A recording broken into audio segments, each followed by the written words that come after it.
friend of mine who was a trustee of NARAS, the National Academy of Recording Arts and Science, called me and said, would I come to a board meeting of NARAS to talk about television? I said, certainly. And I did, and they said, look, we've been having Grammy dinners for 3 years, and the Grammy is getting to be very well known and treasured by people in the record industry. We think it's time we put our award show on television, like the Oscars and the Emmys. And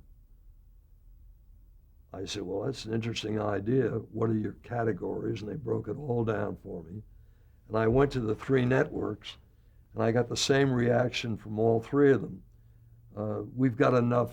We don't want any more award shows. We have enough award shows on the air now.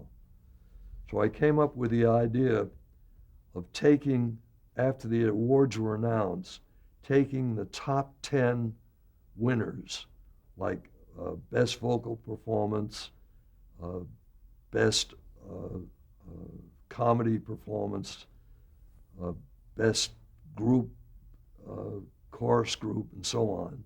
Take 10 of them and tape their performances, recreate their performances as they did it on the recording, and put them all together and have them each one introduced by a celebrity and do an hour special, and I named it The Best on Record. And I took that to the network, to NBC, and they said, well, bring us an advertiser who'll buy it and we'll consider it. And I went to a friend of mine who was running the Timex account at Warwick and Legler and showed him the show. And the people at NARAS had guaranteed me that they would get top celebrities to introduce each performance on the show.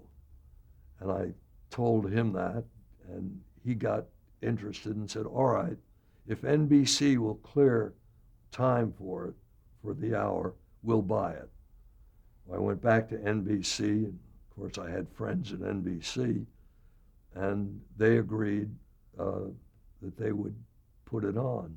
And the first show aired, which was to air in 1963, and had as the introducers to the acts Dean Martin, Frank Sinatra, Bing Crosby, Sammy Davis, and several other top names introducing the Grammy winners.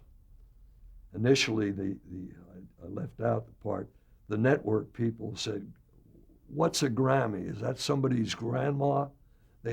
People had no idea what a Grammy was at that point, except in the record industry. Well, the show was to go on the air on the weekend of the Kennedy assassination.